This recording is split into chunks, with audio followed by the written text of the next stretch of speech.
క్రీస్తునందు ప్రేమైన వారలారా, దేవుని యొక్క రాజ్య సువార్తలో భాగంగా క్రైస్తవులమైన మనం దేవుణ్ణి ఎలా ఘనపరచాలో, దేవుణ్ణి ఎలా మహిమపరచాలో, ఏ విధంగా దేవునిలో మనం నిలవాలో, దేవుడు మనలో నిలుస్తాడో అనే విషయాన్ని ఈరోజు మనం జాగ్రత్తగా నేర్చుకుందాం.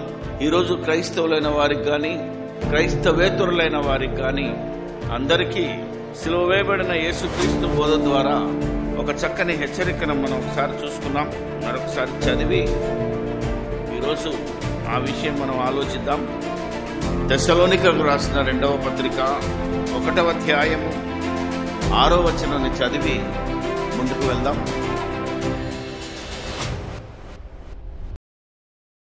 ప్రభువైన యేసు తన ప్రభావమును కనపరచు దూతలతో కూడా పరలోకము నుండి అగ్ని జ్వాలలలో ప్రత్యక్షమై దేవుని నెరుగని వారికిని మన ప్రభువైన యేసు సువార్తకు లోబడని వారికిని ప్రతిదండన చేయునప్పుడు మిమ్మును శ్రమపరచు వారికి శ్రమయు శ్రమ పొందుచున్న మీకు మాతో కూడా విశ్రాంతియు అనుగ్రహించుట దేవునికి న్యాయమే. ఇది దేవుని యొక్క సంగతులను ఎరగవలసిన క్రైస్తవులకు సిలువ వేయబడిన క్రీస్తును ప్రకటించినటువంటి పౌలు గారు క్రైస్తవులైనా అన్యజనులైనా ఎవరైనా ఈ కాలంలో దేవుణ్ణి తెలుసుకోవాలి, దేవుణ్ణి ఎరగాలి. యోహాను పత్రికలో అంటాడు, తండ్రిని కుమారుణ్ణి ఎరగని వాడే క్రీస్తు విరోధి. అంటే మనం ఎంతగా క్రీస్తుని ఎరుగుతున్నామో అంతగా దేవుణ్ణి కూడా తెలుసుకోవాలి. ఎందుకంటే దేవుని రాజ్యంలో మనం ఉన్నాం, దేవుని సన్నిధికి మనం వెళ్ళవలసిన వారమై ఉన్నాం. ఆ సన్నిధికి వెళ్ళాలి అంటే యేసుక్రీస్తు ద్వారా మనం బయలుదేరాలి. గనుక ఆ దేవుని వాక్యాన్ని మనం ఎంతగా నేర్చుకుంటున్నామో ఆ వాక్యము ద్వారా మనము ఎలా పరలోకం చేరాలో, అందుకే దేవుణ్ణి కూడా మనం ఎరగాలి. ఆనాటి ఇశ్రాయేలు ప్రజలు దేవుణ్ణి ఎరగనందుకు దేవుడు పేతురు రాసిన మొదటి పత్రికలో, నన్ను మీరు ఆనాటి కాలంలో ఉన్న ఇశ్రాయేలీలు దేవుణ్ణి తెలుసుకోలేకపోయారు, దేవుని యొక్క పరిశుద్ధతను, దేవుని యొక్క గుణాన్ని, లక్షణాన్ని వాళ్ళు ఎరగలేకపోయారు. గనుకనే దేవుడు ఒక మాట రాశాడు. పేతురు గారు రాసిన మొదటి పత్రిక 1వ అధ్యాయము 14-15. నేను పరిశుద్ధుడనై ఉన్నాను కనుక, నేను అంటే దేవుడు పాత నిబంధనలో గీత రాశాడు కనుక అది పాత నిబంధనలో రాయబడిన లేఖనం అని గుర్తుపెట్టుకొని, నేను పరిశుద్ధుడనై ఉన్నాను కనుక దేవుడు చెప్పిన మాటను పేతురు గారు ఇక్కడ ప్రస్తావిస్తున్నాడు. గుర్తుపెట్టుకోండి, దేవుడు నేను పరిశుద్ధుడనై ఉన్నాను గనుక మీరును పరిశుద్ధులై ఉండుడని వ్రాయబడి ఉన్నది. ఇశ్రాయేలుకు లేవికాండంలో మోషే ద్వారా మిమ్మల్ని మీరు పరిశుద్ధపరచుకోండి, ఎందుకంటే నేను పరిశుద్ధుడను అన్నాడు దేవుడు అక్కడ. అలాగే సర్వలోక సైన్యం ఏదైతే దూతలు ఉన్నారో, యెహోవా పరిశుద్ధుడు పరిశుద్ధుడు పరిశుద్ధుడు అని గాన ప్రతిగానములతో పరలోకపు గుమ్మములు అదిరేటట్టు స్తుతించిన సంగతి కూడా మనకు యెషయా గ్రంథం 6వ అధ్యాయంలో రాయబడి ఉంది. కాబట్టి దేవదూతలు దేవుని పరిశుద్ధతను ఎరిగారు, అందుకే ఆయనను పరిశుద్ధుడు పరిశుద్ధుడు పరిశుద్ధుడు అని సర్వకాల సర్వ వ్యవస్థలలో ఆయనను పొగుడుతున్నారు. మరి మనం ఎలా ఆయన పరిశుద్ధతను మనం ఎలా తెలుసుకోవాలి? ఆయన పరిశుద్ధత యందు మనం ఎలా నిలిచి ఉండాలి?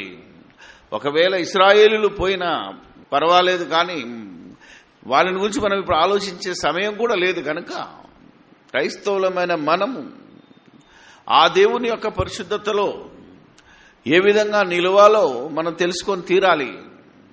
వాట్ ఈజ్ హిస్ హోలీనెస్ అంటే దేవుని యొక్క పరిశుద్ధతను మనం ఎలా తెలుసుకోవాలి, ఆయన పరిశుద్ధతను మనం ఎలా ఘనపరచాలి, ఎలా ఆయన పరిశుద్ధతలో ఆయన పరిశుద్ధుడని మనము కేవలము పరిశుద్ధుడు పరిశుద్ధుడు అని పెదవులతో పొగడమా, ఆయన సంగతులను మనం అర్థం చేసుకోవడమా అనేదే ఈరోజు క్రైస్తవులంగా మనం జాగ్రత్తగా ఆలోచిద్దాం. అందుకనే ఇన్ని వచనాలను మనం ఆలోచిస్తే పరిశుద్ధత అనేది ఎంత ఇంపార్టెంటో, యేసుక్రీస్తు ఎలా పరిశుద్ధుడయ్యాడో, మనం ఎలా పరిశుద్ధులం అవ్వాలో ఆల్రెడీ మీకు ఒక వారం బోధించాను.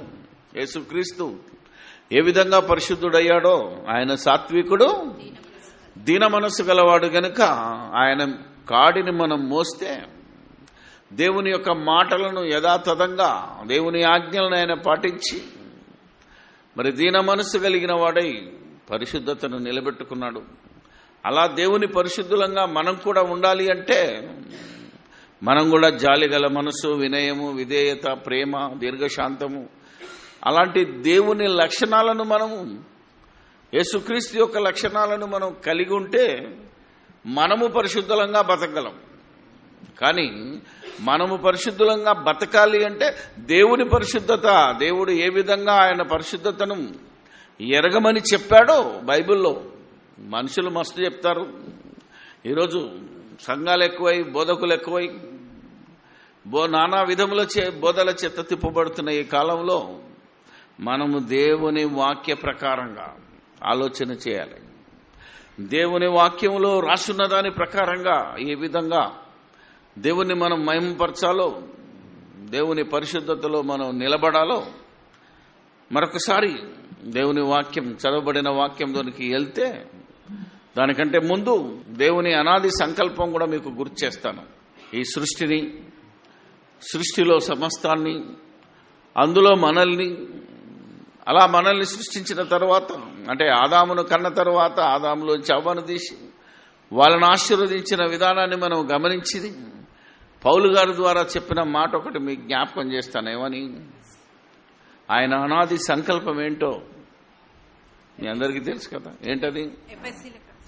ఎఫెసీలకు రాసిన పత్రికలో మరి 1వ అధ్యాయం 3 నుంచి 6 వచనాల సారాంశం ఏంటంటే, సర్వలోక ప్రజలు, దేవుని ఆత్మను పంచుకొని పుట్టిన ప్రతి మనిషి, దేవుని ఆత్మలో భాగమై ఉన్నట్టు ప్రతి మనిషి దేవుని తత్వాన్ని, దేవుని యొక్క సంగతిని ఎరిగి కనీసం యేసుక్రీస్తు ద్వారా, అంటే దేవుని వాక్యం ద్వారా ఆయన ఎదుట పరిశుద్ధులను, నిర్దోషులనై ఉండవలననేది దేవుడు ఏర్పాటు చేసిన ప్రణాళిక.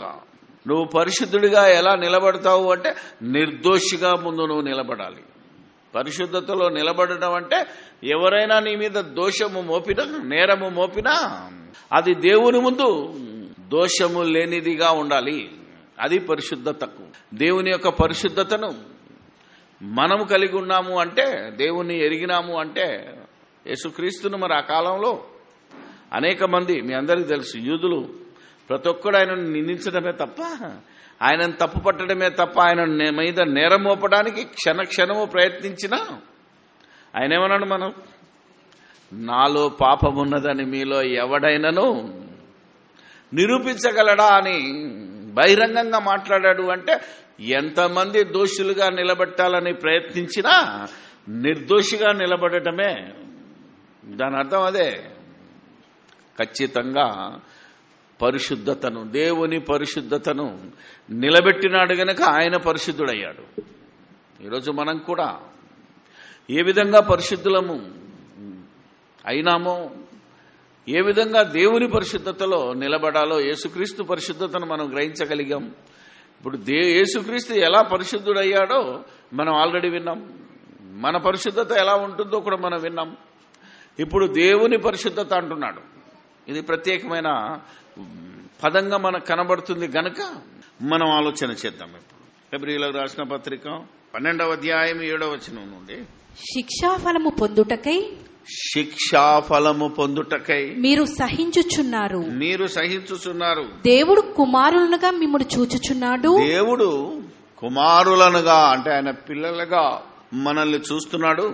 తండ్రి శిక్షింపని కుమారుడెవడు? తండ్రి శిక్షింపని కుమారుడెవరు?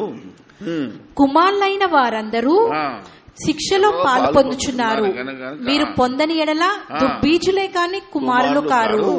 మరియు శరీర సంబంధులైన తండ్రులు మనకు శిక్షకులై ఉండిరి, వారి యందు భయభక్తులు కలిగి ఉంటిమి. అట్లయితే ఆత్మలకు తండ్రి అయిన వానికి మరి ఎక్కువగా లోబడి బ్రతుకవలెను కదా. ఈరోజు మనం దేవుని నమ్మినందుకు, దేవుని యొక్క మరి కుమారుడైన యేసుక్రీస్తును నమ్మినందుకు, ఆయన రాజ్యంలో నిలబడ్డందుకు మరి అనేక మంది సుఖ సంతోషాలతో ఉన్నామా, శరీర ప్రకారంగా కష్టాలు శ్రమలు అనుభవిస్తున్నామా? శరీర ప్రకారంగా మనం శ్రమలనే అనుభవిస్తున్నాం. ఎందుకంటే దేవుని చిత్తం అది.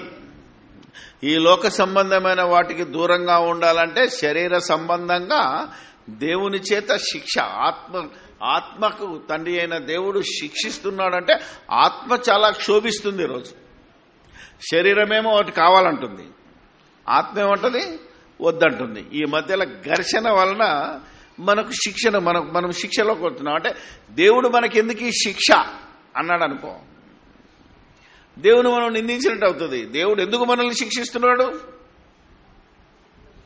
మన తల్లిదండ్రులు మనల్ని ఎందుకు శిక్షిస్తారు? బాగుపడమనా చెడగొట్టమనా? ఆలోచన చేస్తే మనం బాగుపడాలి కదా. ఒక తల్లి ఒక తండ్రి తన పిల్లల్ని ఎందుకు శిక్షిస్తారు, ఎందుకు కఠినంగా మాట్లాడుతుంటారు అంటే మాలాగా అభివృద్ధి చెందాలి, మాలాగా పెరగాలి, మా యొక్క పేరు నిలబెట్టాలని ఏ తల్లిదండ్రులు అయితే పిల్లలను శిక్షిస్తారో అదే విషయంలో దేవుడు కూడా నాలాగా ఉండాలనే ఉద్దేశంతో మనల్ని శిక్షిస్తున్నారు. దాన్ని సహించాలి.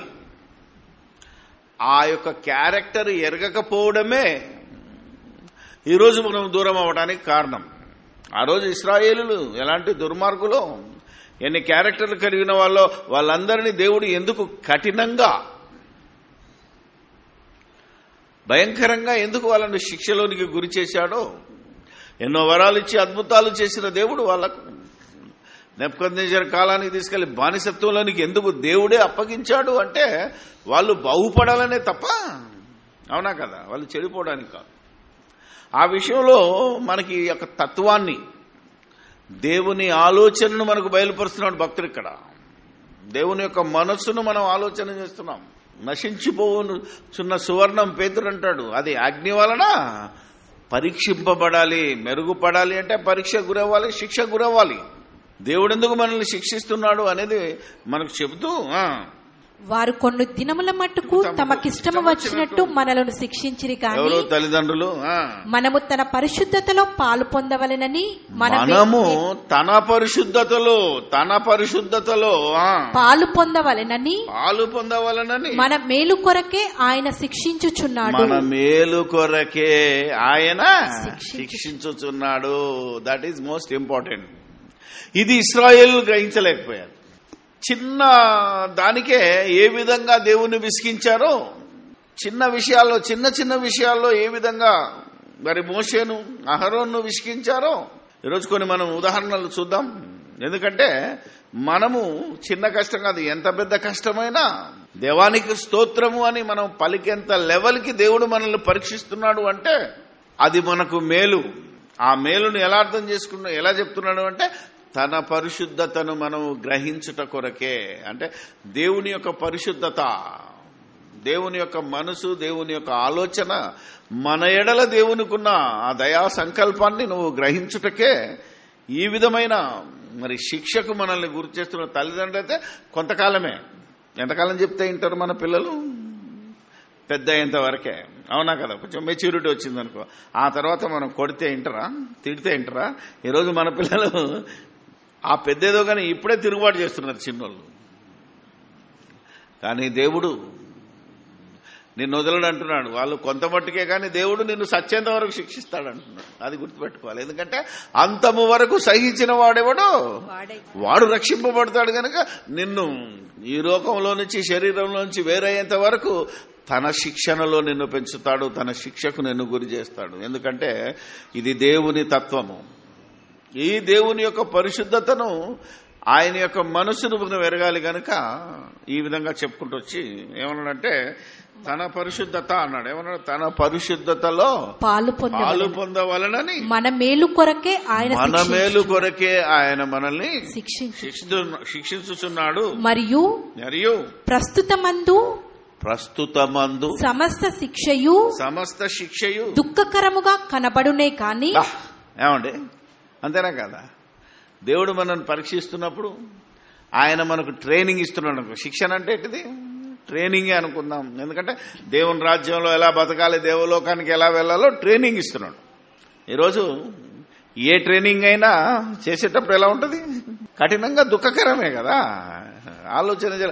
అందుకే ప్రస్తుత కాలము, ఎందుకంటే ట్రైనింగ్లో ఉన్నంత కాలమే ఇంత కష్టం ఉంటుంది ఏ పోలీస్కైనా మిలిటరీకైనా. అవునా కదా మీరు? ఒక్కసారి పోలీస్ అయి బయటకు వచ్చినాం అనుకో, ఇక ఆడే రాజా. అవునా కదా మీరు ఆలోచిస్తే? ఐఏఎస్ అంతే కదా, సీట్ వచ్చేదాకానే కదా రోజుకి 18 hours అవుతాడు. కష్టం, తిండి నిద్ర మానేసి.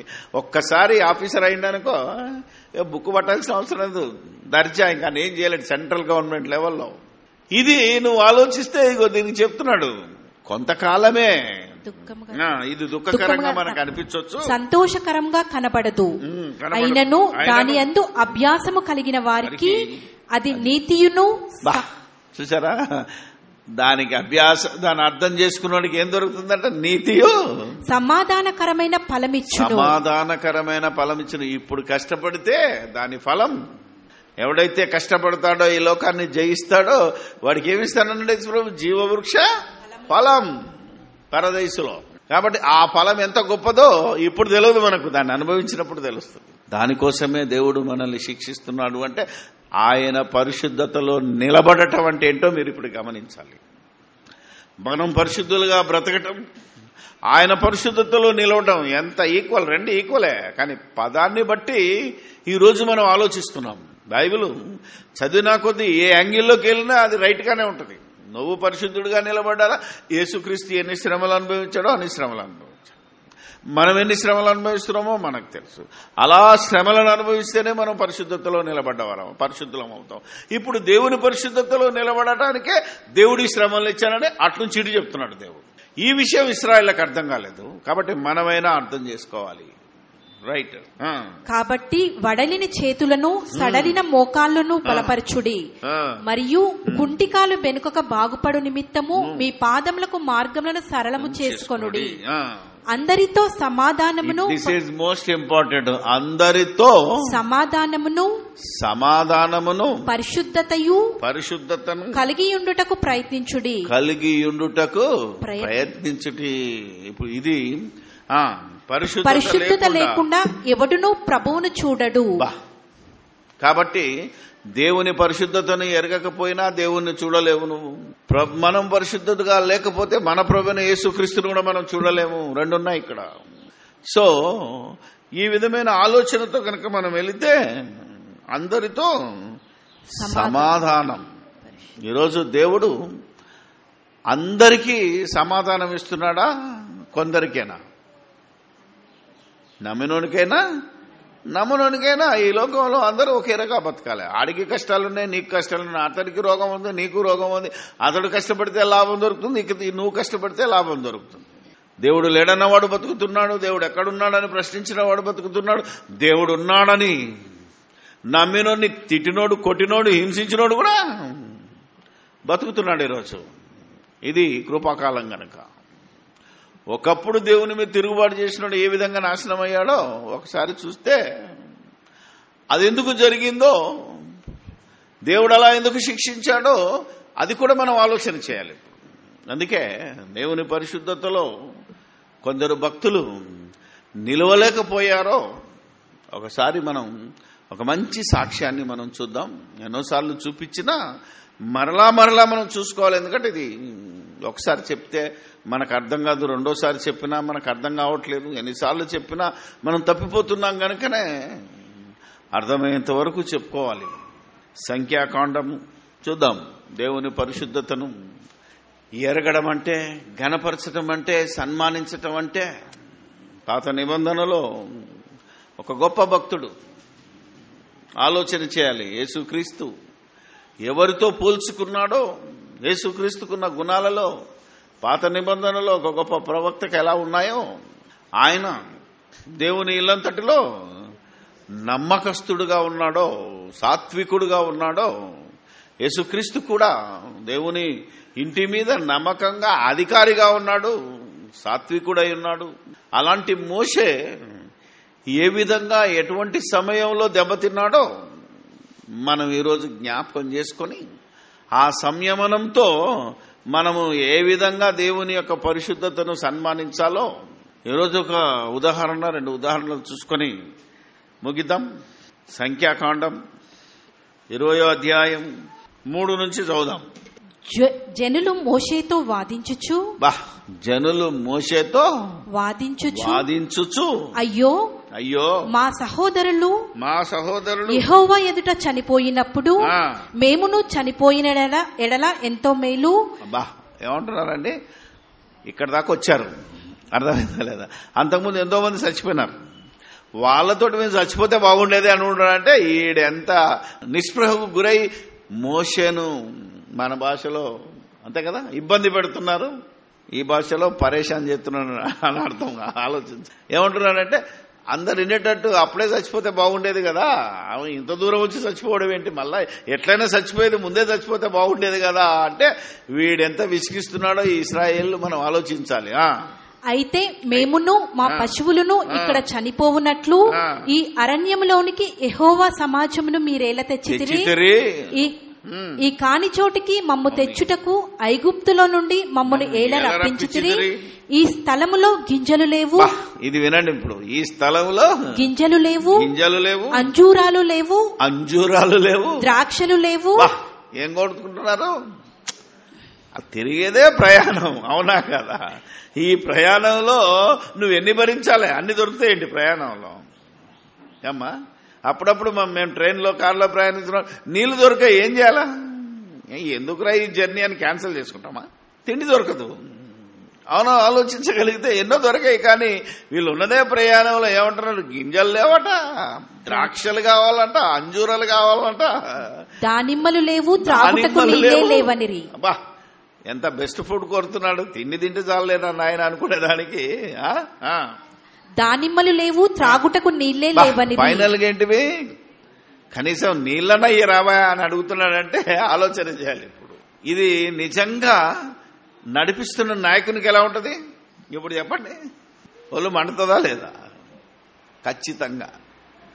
ఇంత కష్టపడి నేను నా జీవితాన్ని నాశనం చేసుకొని నాకు రాజరికాన్ని పోగొట్టుకొని అనవసరంగా వీళ్ళ కోసం నేను అడవిలో ఇన్ని కష్టాలు పడుతుంటే వీడు అడుగడుగున వీళ్ళు విసిగిస్తున్నారే అనేంత కోపం మనిషిగా ఒకరికి వస్తుంది. కానీ దేవుని దైవజనుడిగా, దేవుని యొక్క కుమారుడిగా, దేవుని కుమార్తెగా నువ్వెంత ఓపికను ప్రదర్శించాలో, ఎంత ఓపికతో ఉంటే నువ్వు దేవుని పరిశుద్ధతలో ఉన్నావో అది తెలియడానికే దేవుడు ఈ రకంగా వారిని పరీక్షించాడు. ఒక మోషేను పరీక్షించాడు. ఇప్పుడు అది మనకు చెప్తున్నాడు, మనం ఎలా పరీక్షకు గురి కావాలో.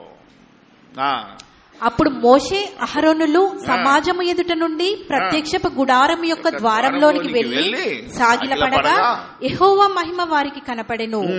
అంతటా యెహోవా మోషేకు ఇలాగున సెలవిచ్చెను, నీవు నీ కర్రను తీసుకొని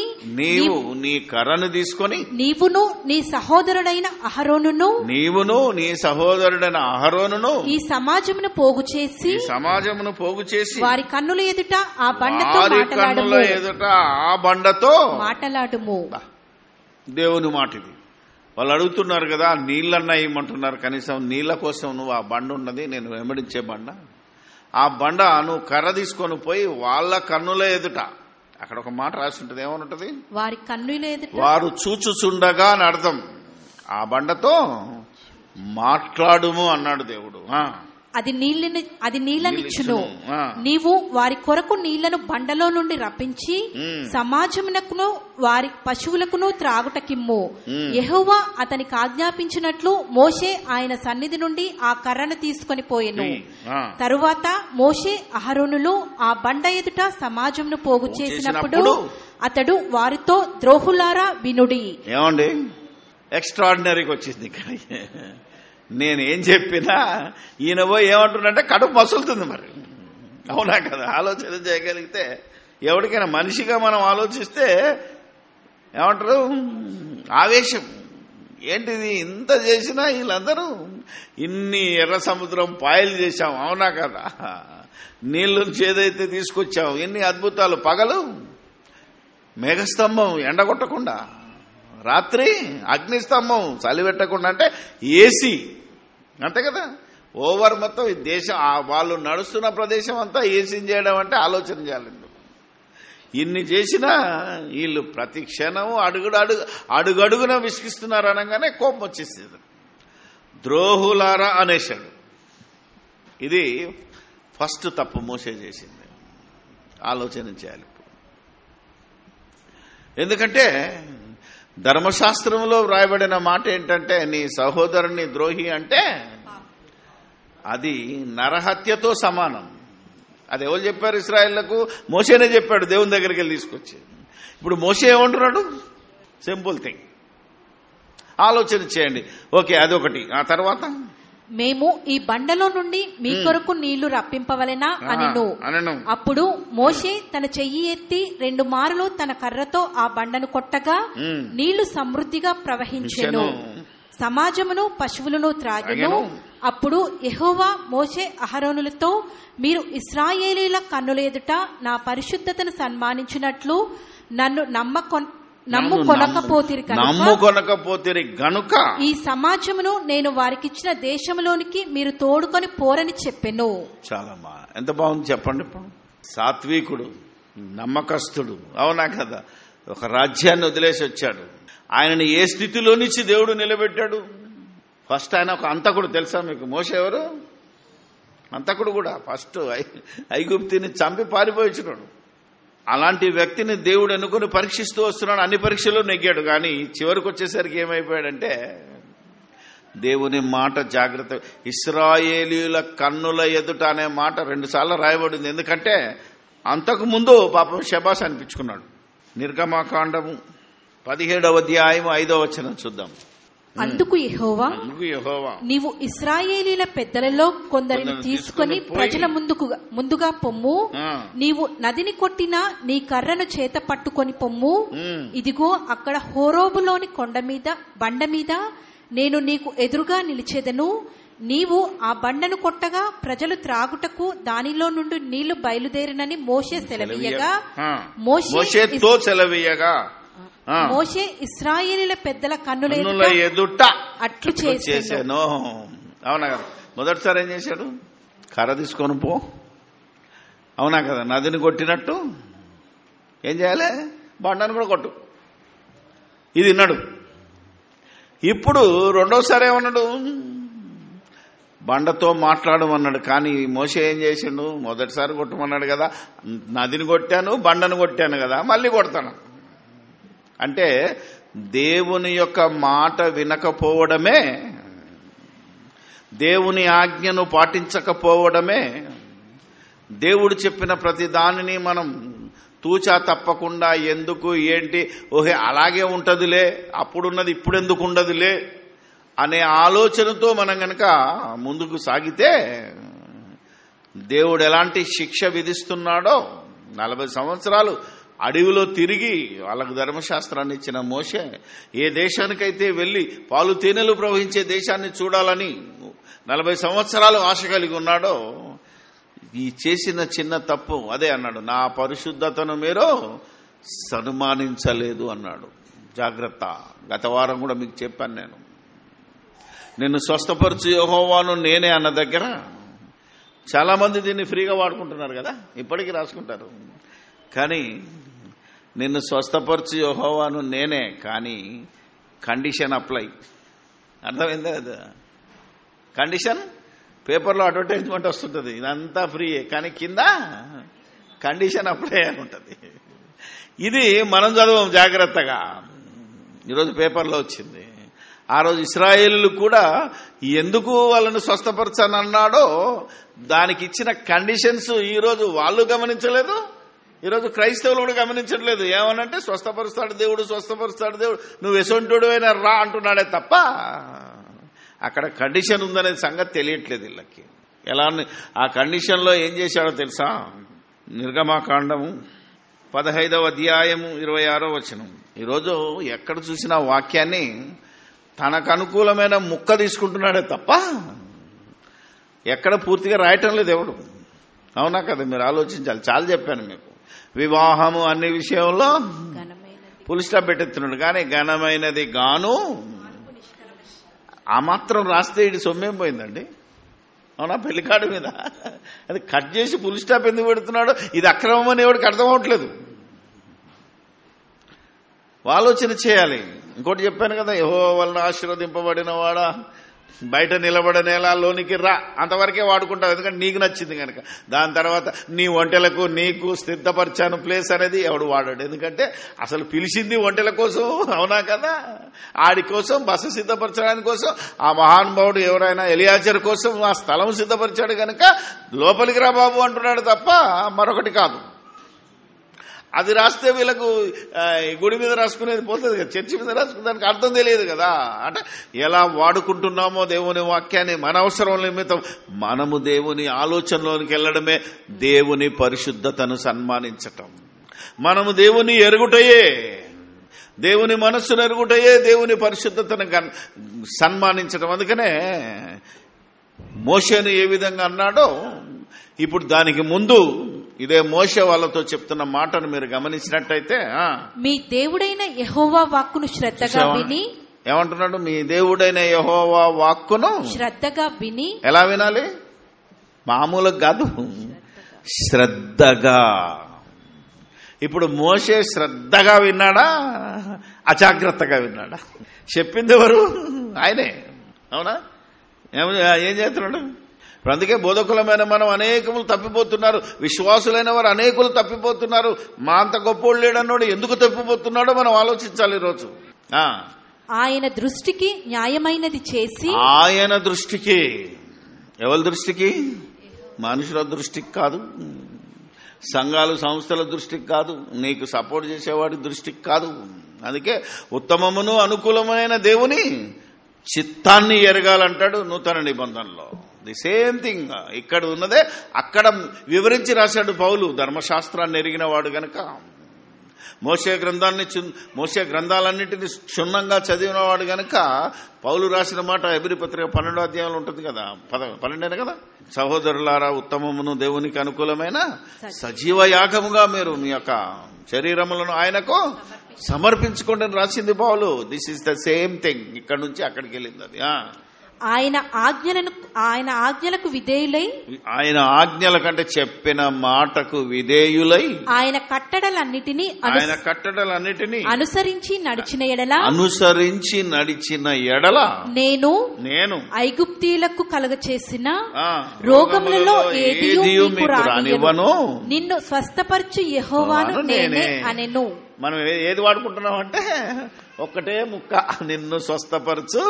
ఏ చర్చికి వెళ్ళినా అదే ముక్క కనబడుతుంది, కానీ దానికి ముందున్న కండిషన్ ఆలోచన చేయాలి. దాని ముందున్న కండిషన్ అంటే దేవుని మాట శ్రద్ధగా వినాలి, న్యాయమైన దృష్టికి ఆయన ఎందుకు చెప్తున్నాడో ఆయన మనసు ఏంటిదో ఎరగాలి, ఆయన ఆజ్ఞలు ఆయన చెప్తున్న మాట వినాలి, విధేయులు అవ్వాలంటే నడవాలి, ఆయన కట్టడలను అనుసరించాలి. ఎన్నున్నాయి? ఇన్ని కండిషన్లు నువ్వు కనుక పాటిస్తే ఇశ్రాయేలుకు, అది ఐగుప్తీలకు వచ్చిన ఏ రోగం మీకు రానివ్వను. ఒకవేళ వచ్చినా ఇన్ని అనుసరించినావు అనుకో, అయినా రోగం రావచ్చు. అప్పుడే చెప్పాడు, ఇప్పుడు కాదు. ఇప్పుడు మనం ఏం సిగరెట్ తాగం, ఏమండి? ఆలోచన చేయాలి. మనకి రోగం ఎలాంటి బ్యాడ్ హ్యాబిట్ లేవు, అవునా? కానీ ఈరోజు ఎయిడ్స్ ఎలా వస్తుంది? విపరీతమైన వ్యభిచారం వల్ల. కానీ ఏ తప్పు చేయకుండా కూడా నీకు ఎయిడ్స్ రావచ్చా కదా? మనం సిగరెట్ తాగం, కానీ ప్యాసివ్ స్మోకింగ్ అంటారు ఇంగ్లీష్లో. ఏమంటారు? నీ పక్కనోడు గనక సిగరెట్ తాగితే అది నువ్వు పీల్చుకున్నా నీకు కూడా రోగం వస్తుంది. అంటే నీ తప్పు లేదు, దాని అర్థం అది. ఇలాంటి పరిస్థితిని దేవుడు అన్నాడు, చెప్పాడు, అప్పుడు నేను నిన్ను స్వస్థపరుస్తాను. ఇది కండిషన్. ఇంత చక్కగా మనం ఆలోచించాలని, జాగ్రత్తగా వినాలని చెప్పిన ఈ మోషే గారు దేవుని మాటను అజాగ్రత్తగా విని బండను కొట్టాడు గనక, మాట్లాడమంటే కొట్టాడు గనుకనే నా పరిశుద్ధతను నీవు సన్మానించలేదు గనుక ఏమవుతావు? ఇక్కడే చేస్తావు. కొండెక్కి చూడు, అవతల నీకు ఏం కనబడుతుంది? పాలు తేనెలు. దూరంగా చూడు, ఇక్కడే సావన్నాడు. అంతే, చంపేశాడు. అంతే. ఒక సౌలుని తీసుకుంటే, అవునా కదా? ఏం చేశాడు? మొదటి సమయంలో ఉంటుంది సౌలు గురించి. ఏమని ఉంటుంది?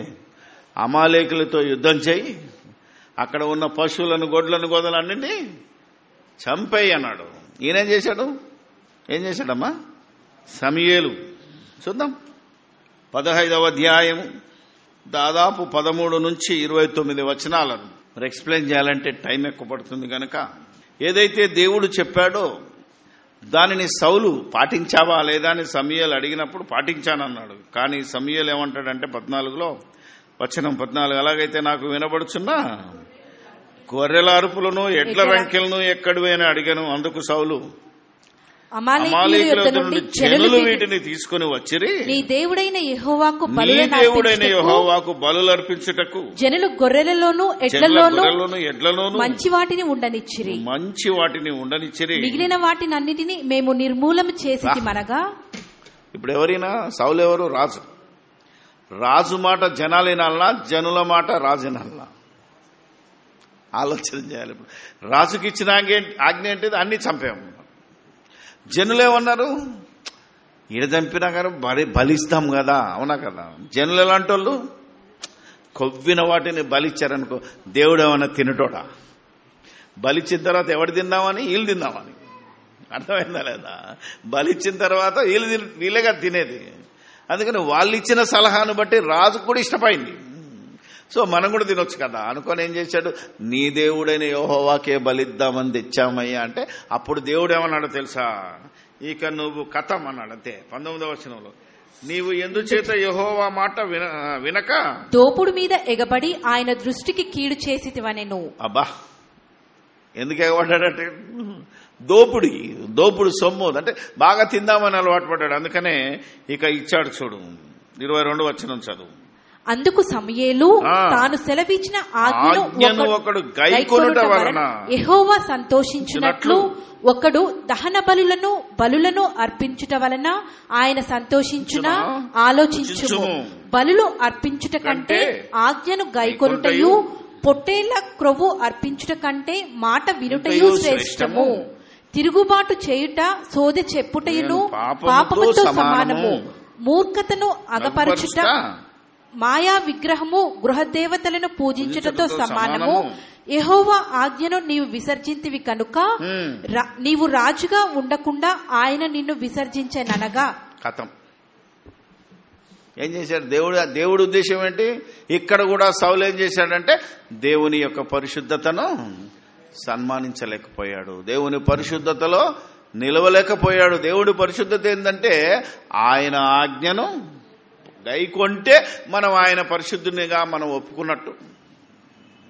ఆయనను పరిశుద్ధుడు అని పెదవులతో కాక ఆయన మాట అంటే యేసుక్రీస్తే వాక్యమే. వాక్యములో వ్రాయబడిన వాటి ప్రకారంగా, వాక్యము చెప్పిన వాటి ప్రకారంగా మనము నిలబడాలి. ఈరోజు బోధించేవాడు దైవజనుడనేవాడు, లేదా పేతురు రాసినట్టు అందరూ దైవజనులే కదా, అవునా కదా? క్రైస్తవుడంతా యేసుక్రీస్తును దేవుని కుమారుడని ఎవరు అంగీకరిస్తారో వారందరూ దేవుని పిల్లలు అగుటకు ఆయన అధికారం ఇచ్చాడన్నాడు యోహాను మొదటి అధ్యాయం 12లో. కాబట్టి ఈరోజు మనం ఎవరము? పేతురు రాసినట్టు చీకటిలో నుండి తన ఆశ్చర్యకరమైన వెలుగులోనికి మిమ్మును పిలిచిన వాని గుణము అతిశయము. ఆయన క్యారెక్టరు, ఆయన గొప్పతనం.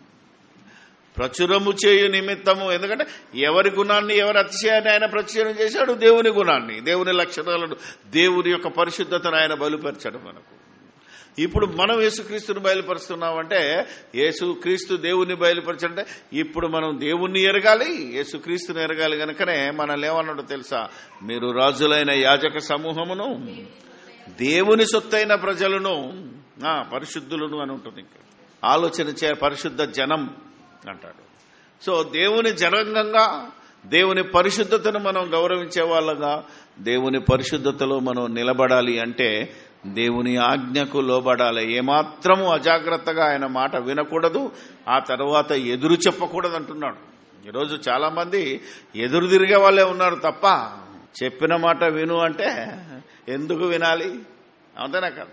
ఈరోజు చాలా పెళ్లిల్లో చెప్పుకుంటూ వస్తున్నాను కదా, ఎప్పుడు చూసినా భార్య భర్తను ప్రేమించాలి, భర్త భార్యకు, అవునా కదా? భార్య భర్తకు అబ్బా. అందుకనే వింటున్నారా లేదా? నాకు కూడా ఒకసారి కన్ఫ్యూజన్ కదా. ఇప్పుడు రివర్స్ అయింది. నా నోటి నుంచి ఎందుకు వస్తుందంటే రివర్స్ అయింది. భర్తే భార్యకు లోబడే పరిస్థితి వచ్చింది. అవునా కదా? మనం ఆలోచించాలి అంటే లోబడే పరిస్థితి వచ్చింది. కానీ దేవుడు చెప్పింది ఏంటిది? భార్య భర్తకు లోబడాలి. ఎదురు తిరిగావంటే ఇదిగో విగ్రహారాధనతో సమానం. ఆలోచన చేయండి. ఆలోచన మాయా విగ్రహాలతో పూజించిన దాంతో సమానం. సోదె చెప్పుట అన్నాడు తెలుసా? సోదె చెప్పినోడు ఆ రోజు ఇశ్రాయేల్ సమాజంలో ఉండకూడదు. జ్యోతిష్యం అంటారు కదా. లాస్ట్కు సౌలు ఏం చేశాడో తెలుసుగా? అంతకాలం సౌలును బతకనిచ్చాడు తెలుసా? ఈయనను అడుగడుగునా దావీదును అవునా కానీ చంపుదామని ఎదురు చూసినా దేవుడు ఊరుకున్నాడు. కానీ లాస్ట్కు ఎక్కడికి వెళ్ళాడు సౌలు? సోదె చెప్పే దాని దగ్గరికి వెళ్ళాడు. కర్ణ పిశాచి తంత్రములు దాని లేనాక ఇక దేవుడు ఉపేక్షించలేదు. ఏమన్నాడు? రేపు ఈ పాటికి నువ్వు చస్తావు పోరా అన్నాడు. అంతే, చంపేశాడు. అవునా కదా? మీరు ఆలోచన. దేవుని యొక్క మనస్సు, దేవుని యొక్క ఆలోచనలు ఈరోజు దైవ సేవకులే ఎరగక దేవుని వాక్యం ఏది చెప్పిందో నమ్మక ఎదురు తిరుగుతున్నారు. అప్పుడు జరిగింది ఇప్పుడు ఎందుకు జరిగింది, అప్పుడు జరిగింది ఇప్పుడు జరగదని ఒప్పుకోవాలి. నువ్వు వాళ్ళకిచ్చిన నిబంధన వేరు, నీకిచ్చిన నిబంధన వేరు. అవి ఎందుకు రాశాడు అంటే మనకు బుద్ధి కలండి. ఈరోజు మనం ఎందుకు చదువుకున్నాం మోషే చరిత్ర? ఒక సౌలుని ఎందుకు ఈరోజు చదువుకున్నామంటే మనకు బుద్ధి రావాలి. దేవుని పరిశుద్ధత అంటే ఏంటో, దేవుని సన్మానించడం అంటే ఏంటో, దేవునిలో ఎదగటం అంటే ఏంటో, క్రీస్తును గణపరచడం, క్రీస్తును ప్రకటించడం అంటే ఏంటో, ఈరోజు పరిశుద్ధతలో నిలబడటం అంటే ఏంటో, ఇన్ని వాక్యాల ద్వారా, ఇన్ని మార్గాల ద్వారా, లేకపోతే ఇన్ని ఆలోచన ద్వారా దేవుని పరిశుద్ధతను ఎరిగి దేవునిలో మనం నిలబడాలని దేవుడు మనకు తన వాక్యం ద్వారా మనల్ని హెచ్చరించాడు. సిలువ వేయబడిన క్రీస్తు బోధలోను వాక్యమై ఉన్న క్రీస్తు బోధలోను, అంటే ధర్మశాస్త్రము ద్వారాను ఆనాటి కాలంలో వారికి హెచ్చరించిన విధానం ఉన్నది. దేవుడు అప్పుడే చెప్పాడు, నీకు బలులుగా అవసరం లేదురా నాయనకి, ఏమీ అవసరం, బలి అర్పణ నువ్వు కోరేవాడు కాదన్నా. ఇంకా కొందరు క్రైస్తవులు ఏం చేస్తున్నారంటే బలి చేద్దాంరా అంటున్నాడు. పాప పరిహారార్థ బలి అట, పర్ణశాలల పండగంట, పులిహోర రొట్టెల, ఇవన్నీ నాకెందుకురా, నువ్వు నా మాట విను అన్నాడు. ఆయన మాట యేసుక్రీస్తు. ఆ యేసుక్రీస్తు బోధలో ఈరోజు ఉండలేకపోతున్నారు చాలా మంది. యేసుక్రీస్తు చెప్పిందని నమ్మలేకపోతున్నారు. యేసు నేను దేవుని కుమారుడు అన్న సంగతి విశ్వసించలేని అనేకులు దేవుని పరిశుద్ధతలో నిలవలేరు. దేవుని పరిశుద్ధతను ఎరగలేక, దేవుని ఎరగలేక, దేవుని కుమారుని ఎరగలేక దేవుని ఉగ్రతకు పాలు పొందుతున్నారు. చివరిగా ఒక వచనం జ్ఞాపకం వచ్చింది, చదివి ముగిస్తాను. యోహాను గారు రాసిన సువార్త 3వ అధ్యాయము 31 నుంచి, తర్వాత దీన్ని నేను ఎక్స్ప్లెయిన్ చేస్తాను మరొక వారం. పైనుండి వచ్చువాడు అందరికీ పైనున్నవాడు, భూమి నుండి వచ్చువాడు భూ సంబంధమైన సంగతులను గురించి మాట్లాడును, పరలోకం నుండి వచ్చువాడు అందరికీ పైగా నుండి తాను కన్నవాటిని గూర్చియు విన్నవాటిని గూర్చియు సాక్ష్యమిచ్చును. ఆయన సాక్ష్యము ఎవడును అంగీకరింపడు. ఆయన సాక్ష్యము అంగీకరించిన వాడు దేవుడు సత్యవంతుడును మాటకు ముద్ర వేసి ఉన్నాడు. ఏలయనగా దేవుడు తాను పంపిన వానికి కొలత లేకుండా ఆత్మను అనుగ్రహించుడు కనుక ఆయన దేవుని మాటలే పలుకును. యేసుక్రీస్తు గురించి రాస్తున్నాడు. తండ్రి కుమారుని ప్రేమించుచున్నాడు కనుక ఆయన చేతికి సమస్తము అప్పగించి ఉన్నాడు. కుమారుని యందు విశ్వాసముంచువాడే నిత్య జీవము కలవాడు. ఇది దేవుని ఆజ్ఞ. కుమారునికి విధేయుడు కానివాడు జీవము చూడడు గాని దేవుని ఉగ్రత వాని మీద నిలిచియుండును. దేవుని ఉగ్రత, ఆగమైపోతావు సుమా. ఆలోచన చేయాలి. దేవుని యొక్క మాట వినకపోతే ఆయన ఉగ్రత ఏ విధంగా ఉంటుందో హెచ్చరిస్తున్నాడు. గనక ప్రార్థన చేసుకుందాం. పరిశుద్ధుడైన మా తండ్రి, మీరు పరిశుద్ధులై ఉన్నట్టు మేము కూడా పరిశుద్ధులమై నీ పరిశుద్ధతను ఎరిగి ఆ పరిశుద్ధతను నాయన అనేకులకు మేము రుచి చూచి ఎరిగించగలుగుటకు సహాయం దయచేయండి. మీరు పరిశుద్ధులై ఉన్న ప్రకారము మా ప్రభువైన యేసుక్రీస్తు